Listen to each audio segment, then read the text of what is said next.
semuanya, jumpa lagi di acara Planet Science, a journey into science. Bersama saya Sarah. Dan bersama saya Kak Rio. Nah sekarang kita lagi jalan-jalan di sekitar sungai. Bener banget tuh Kak, tadinya Sarah mau berenang di sungai ini. Tapi ternyata sungainya kotor. Betul banget Ter, karena ternyata emang nggak semua sungai itu bisa dijadiin sebagai tempat wisata. Loh, kenapa Kak? Ya misalnya di Sungai Cikapundung Bandung. Di sana itu airnya udah banyak banget kena limbah. Jadi warna airnya aja tuh udah hitam banget kayak kopi. Wah, kok bisa gitu ya Kak? Nah, itu dia yang dinamakan dengan polusi air. Nah, untuk episode kita kali ini, kita akan ngebahas tentang polusi air. Wah, asik banget nih materi kita hari ini. Sarah juga jadi penasaran. Kalau gitu kita lihat sama-sama yuk.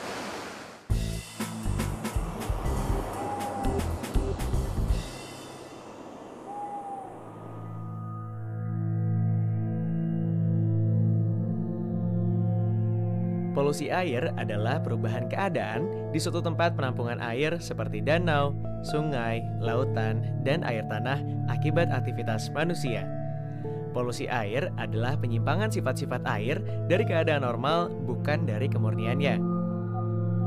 Air yang tidak berpolusi tidak selalu merupakan air murni, tetapi adalah air yang tidak mengandung bahan-bahan asing tertentu dalam jumlah melebihi batas yang ditetapkan sehingga air tersebut dapat digunakan secara normal untuk keperluan tertentu. Adanya benda-benda asing yang mengakibatkan air tersebut tidak dapat digunakan secara normal disebut polusi.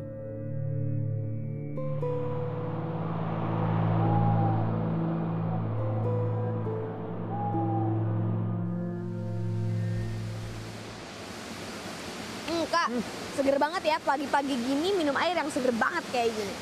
Iya sih, tapi tunggu dulu deh.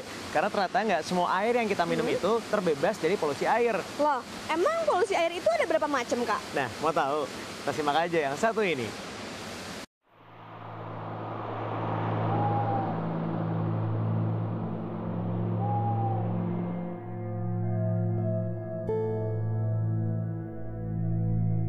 Ada dua jenis polusi air.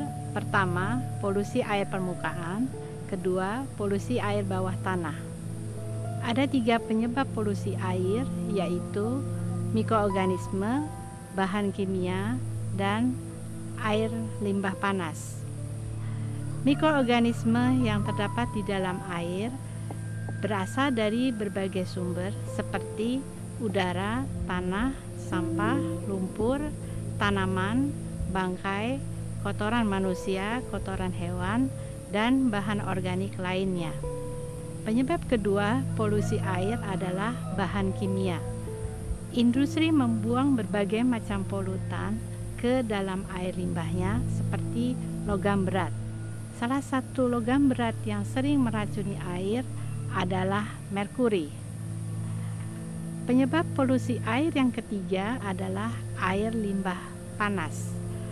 Air limbah memiliki efek termal, terutama yang dikeluarkan oleh pembangkit listrik. Penyebab penyakit atau patogen yang sering ditemukan di dalam air, terutama adalah bakteri-bakteri penyebab infeksi saluran pencernaan. Bakteri tersebut adalah Vibrio cholerae, penyebab penyakit kolera, dan Shigella dysenteriae, penyebab penyakit disenteri basiler. Jumlah dan jenis mikroorganisme yang terdapat di dalam air bervariasi tergantung dari beberapa faktor, yaitu sumber air. Jumlah dan jenis mikroorganisme di dalam air dipengaruhi oleh sumber air tersebut. Misalnya, air atmosfer atau air hujan dan salju, air permukaan atau danau dan sungai, air tanah atau air sumur dan mata air tergenang atau air laut. Komponen nutrien dalam air. Air buangan sering mengandung komponen-komponen yang dibutuhkan oleh spesies mikroorganisme tertentu. Semua air secara alamiah juga mengandung mineral-mineral yang cukup untuk kehidupan mikroorganisme di dalam air. Komponen beracun. Komponen beracun yang terdapat di dalam air mempengaruhi jumlah dan jenis mikroorganisme di dalam air tersebut. Organisme air. Adanya organisme lain di dalam air dapat mempengaruhi jumlah dan jenis mikroorganisme air. Sebagai contoh, plankton merupakan organisme yang memakan bakteri, ganggang, dan plankton lainnya. Sehingga adanya plankton dapat mengurangi jumlah organisme-organisme tersebut. Faktor fisik. Penggunaan merkuri di dalam industri sering menyebabkan pencemaran lingkungan, baik melalui air buangan maupun melalui sistem ventilasi udara. Air juga bisa terpolusi dari timbal. Penggunaan timbal terbesar adalah produksi baterai penyimpan untuk mobil, di mana digunakan timbal metalik dan komponen-komponennya.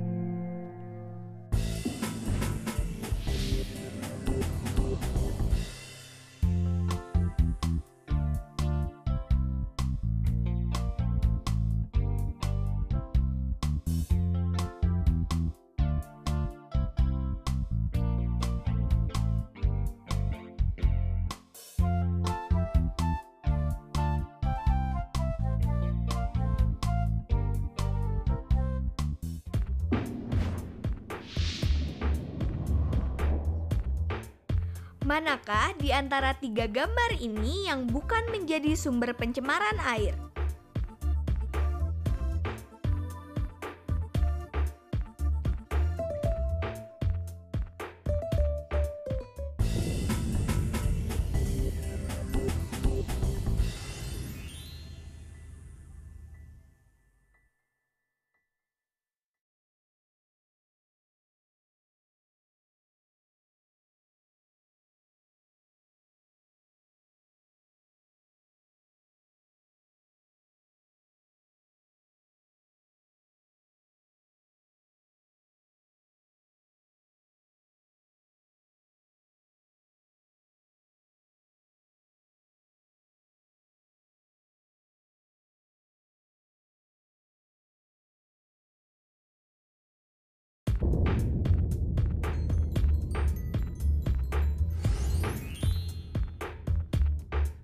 Manakah di antara 3 gambar ini yang bukan menjadi sumber pencemaran air?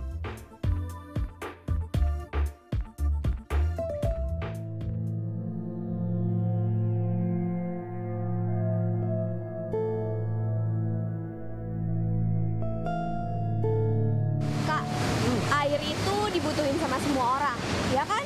Benar. Terus kenapa? Ya gini, di dunia ini kan penduduk semakin bertambah. Ada nggak sih hubungannya antara pertambahan penduduk sama polusi air? Oh, ya jelas ada dong. Nah, untuk lebih jelasnya kita simak aja penjelasan yang satu ini.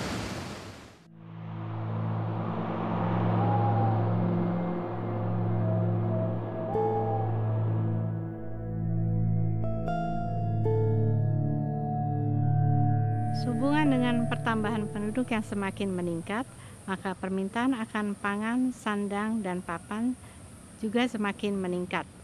Hal inilah yang mendorong peningkatan kegiatan pembangunan di berbagai sektor, mengakibatkan pemanfaatan ekosistem secara tidak rasional dan tidak terkendali.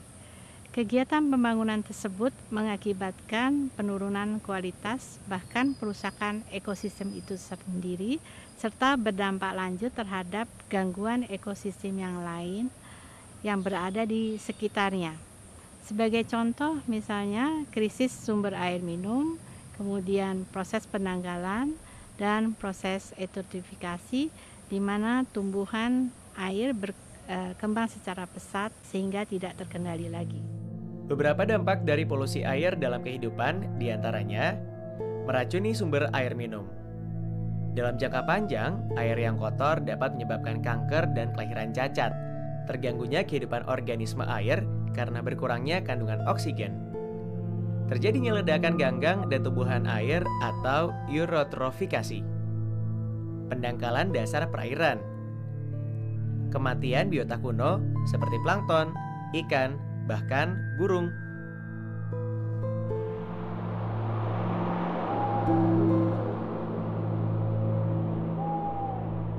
Wah kak, kalau udah terpolusi kayak gini, apa airnya masih bisa dimanfaatkan? Tergantung, Sar. Maksudnya? Iya, tergantung dari kualitas air dan cara penanganannya. Misalnya? Perusahaan daerah air minum itu biasanya memiliki teknik khusus untuk bisa mengembalikan kualitas air supaya bisa dikonsumsi. Nah, sebenarnya kita juga bisa melakukan eksperimen sederhana untuk bisa menjernihkan air tersebut. Mau tahu caranya? Kita simak aja yang satu ini.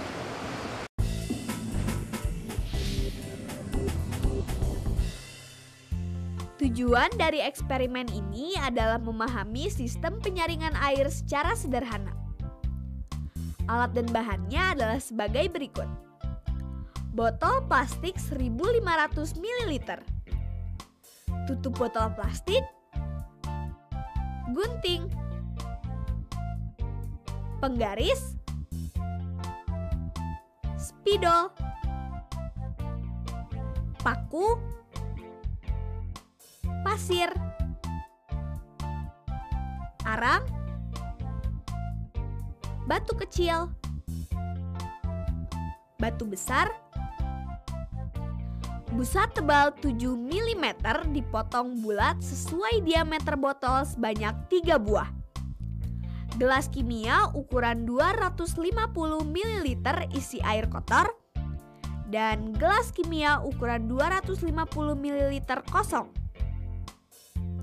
Langkah kerjanya. Tandai menggunakan spidol salah satu sisi botol dengan jarak 5 cm dari mulut botol sebanyak 4 garis dan dengan jarak 1 cm dari dasar botol sebanyak 1 garis.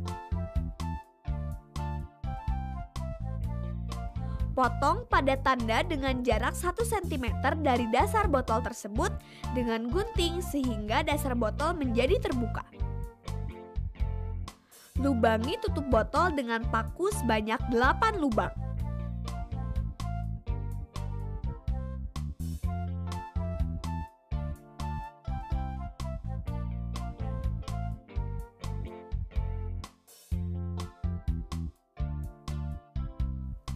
Pasangkan tutup botol tadi pada badan botolnya.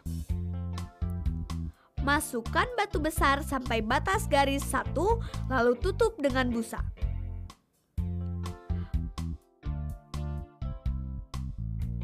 Masukkan batu kecil sampai batas garis 2, lalu tutup dengan busa.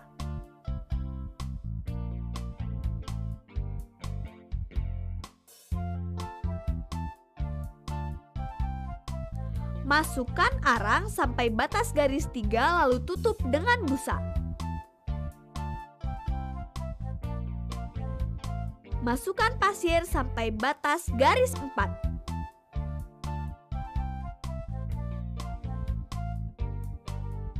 Masukkan air kotor ke atas alat penyaringan. Tampung hasil penyaringannya dalam gelas kimia yang lain.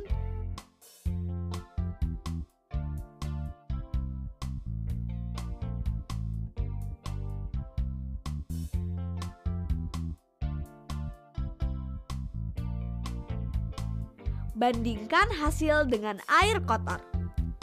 Hasil eksperimen akan diperoleh air yang lebih jernih. Eksperimen ini bisa menggunakan bahan lain selain botol seperti galon, ember, atau apa saja yang sesuai dengan hasil yang diinginkan.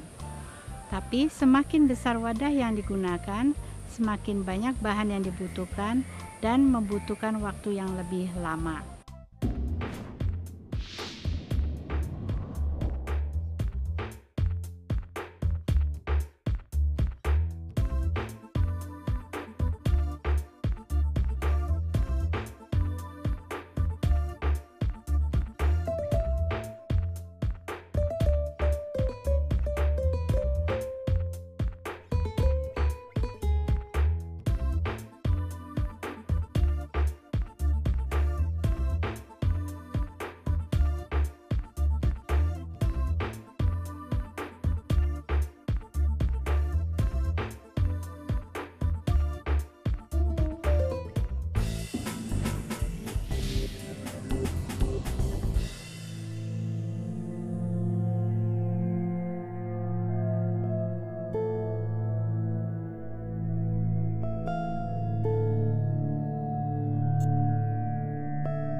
Manakah di antara 3 gambar ini yang bukan merupakan dampak pencemaran air?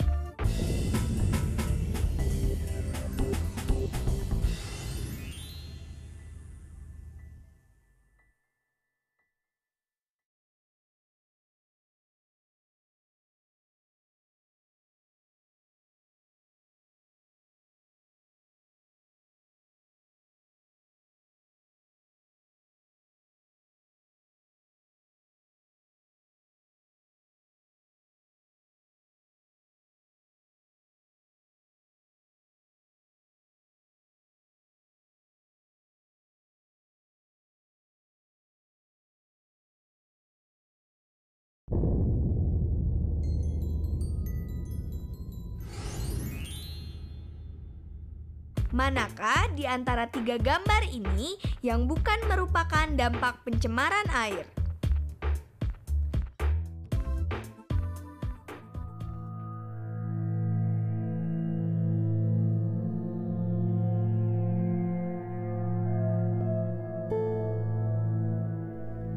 Air yang tercemar memiliki beberapa ciri, yaitu perubahan warna. Warna air yang tidak normal biasanya menunjukkan adanya polusi. Perubahan bau. Bau air tergantung dari sumber airnya. Bau air dapat disebabkan oleh bahan-bahan kimia, ganggang, plankton atau tumbuhan dan hewan air, baik yang hidup maupun yang sudah mati. Perubahan rasa. Air yang normal sebenarnya tidak mempunyai rasa.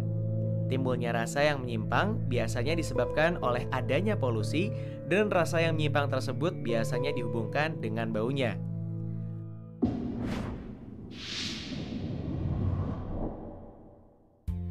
Tujuan dari eksperimen ini adalah membuktikan bahwa air dapat dijernihkan secara kimia.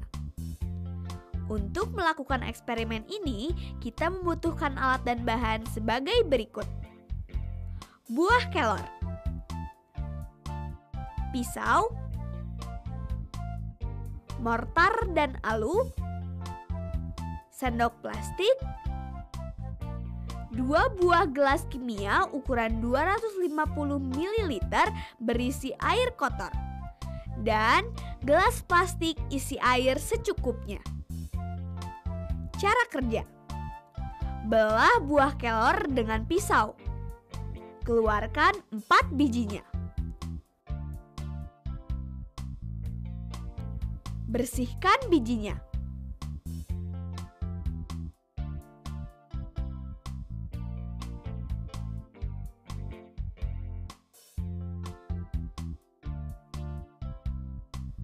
Masukkan biji tadi ke dalam mortar lalu tumbuk dengan halus sampai halus.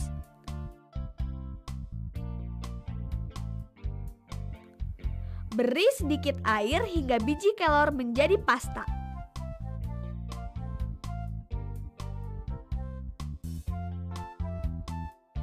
Campurkan pasta kelor ke dalam air kotor. Aduk air dengan sendok secara cepat selama 1 menit. Kemudian aduk secara perlahan selama 1 menit. Endapkan air selama 1-2 jam atau hingga air jernih terpisah dari endapan kotoran. Bandingkan air hasil penjernihan biji kelor dengan air kotor semula. Hasil eksperimen menunjukkan bahwa air jernih akan terpisah dari endapan kotoran. Menjernihkan air dengan biji kelor juga termasuk penjernihan secara kimia. Semakin lama pengendapan, maka air akan semakin jernih. Untuk menghasilkan hasil terbaik, tumbuklah biji kelor sampai sangat halus. Bila tidak, maka proses penggumpalan kotoran tidak berjalan dengan baik. Yang perlu diingat, air yang dijernihkan menggunakan biji kelor ini hanya untuk pemakaian yang sedikit. Karena air yang sudah dijernihkan hari ini dengan biji kelor, esoknya sudah tidak baik lagi untuk digunakan.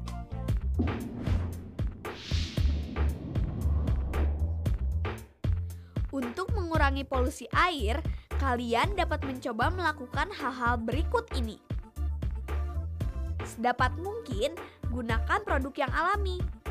Hal ini akan mengurangi bahaya terhadap kesehatan tubuh dan lingkungan. Saat menggunakan bahan pembersih seperti pemutih dan deterjen, berhematlah. Ini akan mengurangi pencemaran air. Hindari kemasan yang berbahaya. Kotak kertas pembungkus deterjen dapat dengan mudah didaur ulang. Tetapi produk dalam kaleng aerosol atau botol plastik sulit untuk didaur ulang. Terlebih lagi jika dibuang begitu saja tanpa diolah. Gunakan tempat sampah yang memisahkan jenis sampah organik dan anorganik. Sebisa mungkin gunakan ulang kemasan-kemasan yang anorganik. Baca label produk dengan cermat.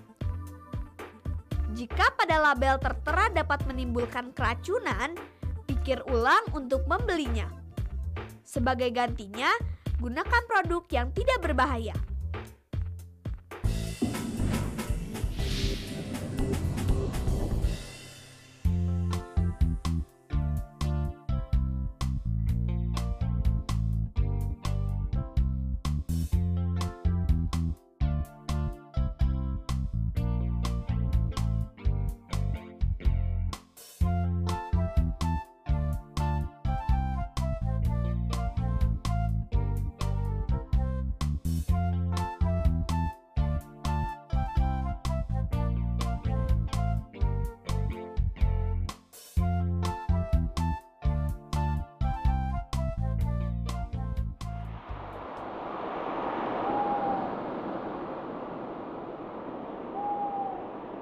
Gimana, Sar? Sekarang jadi lebih tahu kan tentang seluk-beluk dari polusi air?